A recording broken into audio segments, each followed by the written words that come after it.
तो भाई लोग कैसे हो। आज मैं आप लोग के सामने लेके आया हूँ किस्मत का धनी। चलिए कहानी स्टार्ट करते हैं। बहुत समय पहले की बात है। एक गांव में गंगाधर नाम का एक गरीब युवक रहा करता था। संपत्ति के नाम पर उसके पास केवल एक मनमोजी घोड़ा था। उसके मनमोजी घोड़े का दुनिया भर में कोई जवाब नहीं था। सूरज को उसकी खूबसूरती से ईर्ष्या होती थी तो हवा को उसकी गति से। गंगाधर के दो बड़े भाई भी थे जो एक अन्य गांव में रहते थे और बहुत धनी थे। उनमें से एक का नाम देवधर और दूसरे का नाम शशिधर था। उनके पास घोड़े, गाय, भैंसों, भेड़ बकरियों के साथ साथ जमीन जायदाद व हथियारों की भी कोई कमी नहीं थी। परंतु इतना होने के बावजूद भी वे खुश नहीं थे। वे एक क्षण को भी नहीं भूल पाते थे कि उनके छोटे भाई के पास दुनिया का बेजोड़ घोड़ा है। भाई देवधर, अब तो मुझसे और सहन नहीं होता। इतने वर्ष हो गए आज तक हम उसके घोड़े को प्राप्त नहीं कर सके। अब तो मैं यह सोच रहा हूँ कि यदि वह घोड़ा हमारे हाथ नहीं लगता तो किसी तरह उसे मार ही दिया जाए। मैं भी यही सोच रहा था, लेकिन उसे मारा कैसे जाए यह तरकीब मेरे समझ में नहीं आ रही। इस तरह वे दिन रात गंगाधर के घोड़े को मारने की तरकीबें ही सोचा करते थे। फिर एक दिन गंगाधर अपने भाइयों के पास पहुंचा। नमस्कार बड़े भाइयों, यहाँ क्यों आए हो? गंगाधर की बात सुनकर दोनों बड़े भाइयों के दिल में खुशी की लहर दौड़ दौड़ पड़ी। फिर सबसे बड़ा भाई देवधर विनम्रता से स्नेहपूर्वक बोला, भाई गंगाधर, हमें तो तुम्हारी मदद करके हमेशा खुशी होती है। तुम अपने घोड़े की चिंता न करो। तुम जब तक चाहोगे हम तुम्हारा घोड़ा खुशी खुशी रखने को तैयार हैं और इसके खर्चे के लिए तुम्हें कुछ देने को भी ज़रूरत नहीं है। आप लोग कितने अच्छे और दयालु हैं। अच्छा, अब आप लोग घोड़े को संभालिए, मैं चलता हूँ। और गंगाधर उन्हें प्रणाम कर खुशी खुशी अपने घर की ओर चल पड़ा। भाई शशिधर, आज तक हम इस घोड़े को हथियाने के लिए चिंतित थे, पर इस मूर्ख ने स्वयं ही हमारी सारी समस्या हल कर दी। कहते हो ठीक कहते हो बड़े भाई, अब यह घोड़ा हमारा है और वह मूर्ख इसे हमसे अब कभी वापस नहीं ले सकेगा। आओ इसे अपने अस्तबल में बांध आए। इधर गंगाधर ने अपने गांव में पहुंचकर दूसरे ही दिन एक जमींदार के खेत में मजदूरी करनी आरंभ कर दी। धीरे धीरे बसंत बीता और ग्रीष्म ऋतु आ गई। गंगाधर खेत में मेहनत मजदूरी का काम करता हुआ पूर्णतः आश्वस्त रहा। लेकिन एक दिन एक अपरिचित उनके पास आया। अरे सुनो भाई, क्या तुम्हारा ही नाम गंगाधर है और तुम ही देवधर और शशिधर के छोटे भाई हो? हाँ, लेकिन तुम कौन हो और मुझे कैसे जानते हो? मैं तुम्हारे भाइयों का चरवाहा हूँ। सुनो दोस्त, तुम पर मुसीबत आ पड़ी है। तुम्हारा प्यारा घोड़ा धीरे धीरे दम तोड़ रहा है। तुम्हारे भाइयों ने उस पर सवारी कर करके वह भूखा रखकर उसे अधमरा कर दिया है। वह अब शायद 3-4 दिन का ही मेहमान है।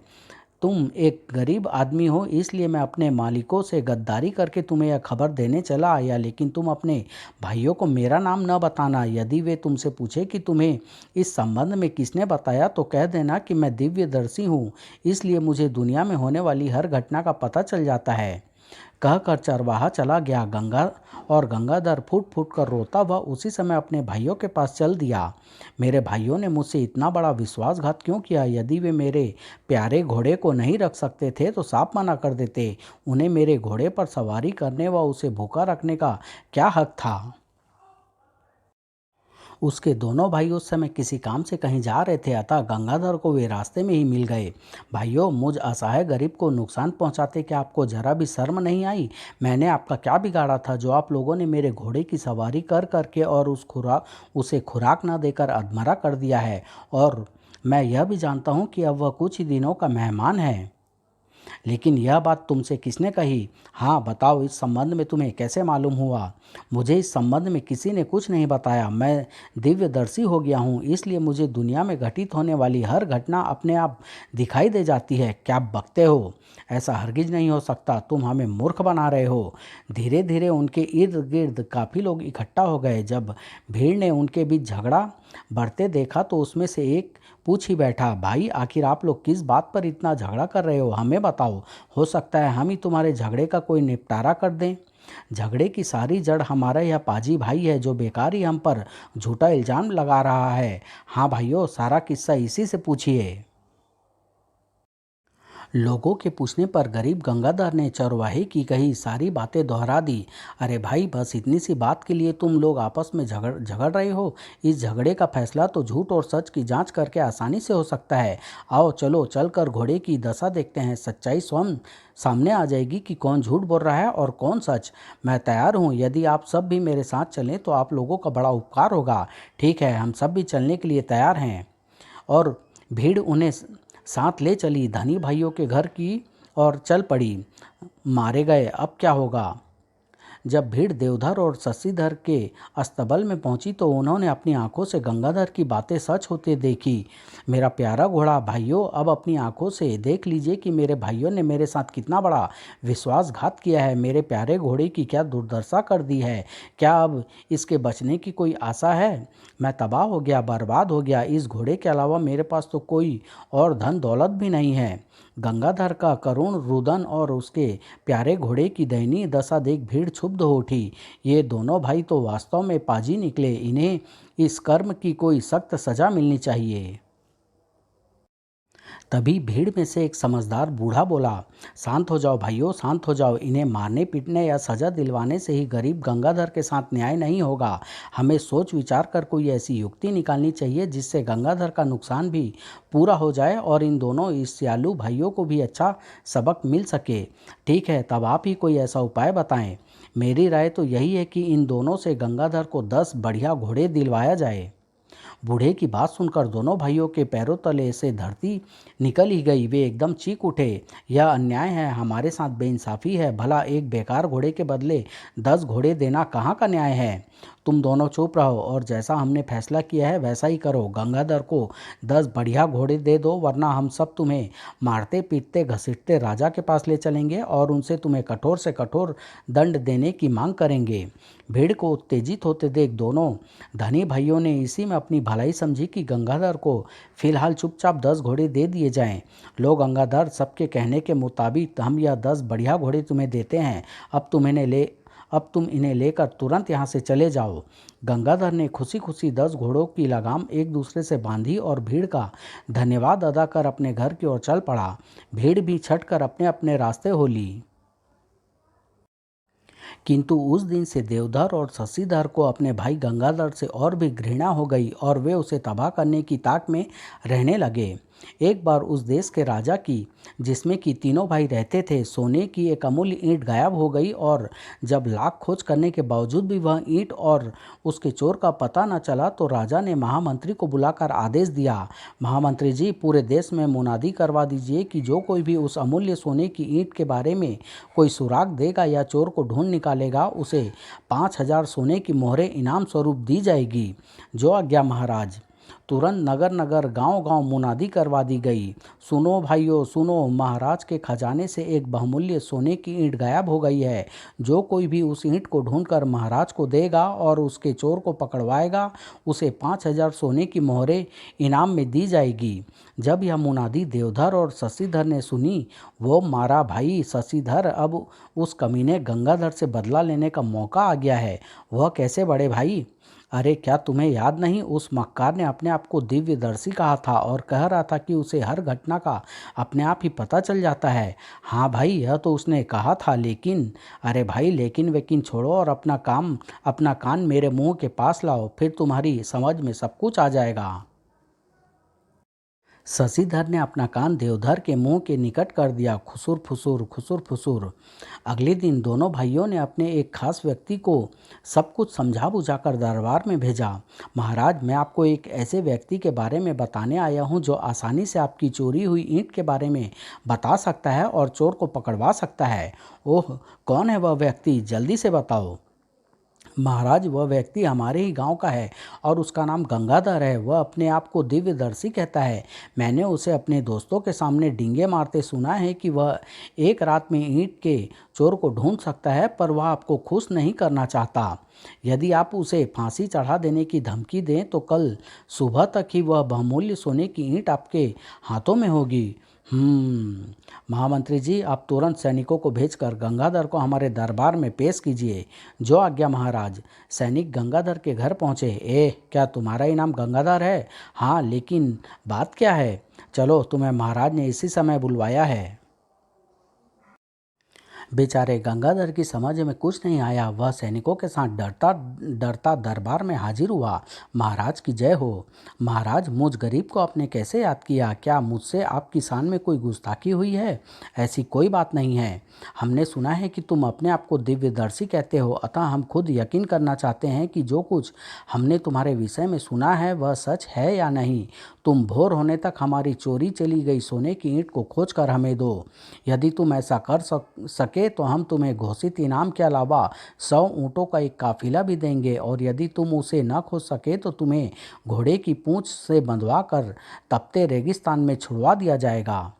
गंगाधर को समझते देर नहीं लगी कि यह सारी आग उसके बड़े भाइयों द्वारा लगाई गई है ताकि वो उससे बदला ले सकें। उन्होंने तो मुझे फंसा दिया, लेकिन फिलहाल दिव्यदर्शी बनने में ही भलाई है, वरना महाराज क्रोध में मुझे इसी समय मरवा देंगे।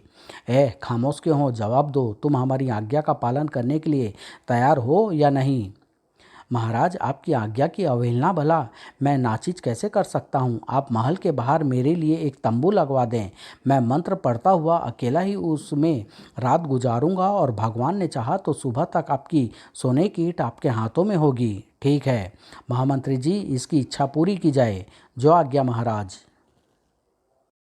जबकि गंगाधर मन ही मन सोच रहा था, इस समय तो मैं तंबू में रहूंगा, लेकिन रात को मौका देखकर यहाँ से निकल भागूंगा और यह देश छोड़कर कहीं दूर चला जाऊंगा। गंगाधर के लिए महल के बाहर एक तंबू लगवा दिया गया और गंगाधर उसमें प्रस्थान कर इस तरह का दिखावा करने लगा जैसे वास्तव में ही किसी मंत्र का जाप कर रहा हो। जब आधी रात हो गई, यही मौका है, मुझे निकल जाना चाहिए, और वह दबे पांव द्वार की ओर बढ़ा। संयोग से उस समय ईंट का चोर, जो कि महल का ही एक कर्मचारी था, भय से यह जानने के लिए तंबू के द्वार पर पहुंचा कि क्या गंगाधर वास्तव में ही दिव्यदर्शी है।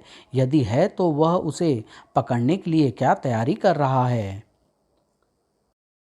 जैसे ही उसने तंबू के द्वार पर पड़ा पर्दा हटाया, भागने की तैयारी कर रहा गंगाधर तंबू से बाहर निकलते ही उससे टकरा गया। हाय मरा का कौन? चोर। चोर कर्मचारी यह समझकर कि गंगाधर ने उसे पहचान लिया है, तुरंत उसके पैरों पर गिर पड़ा।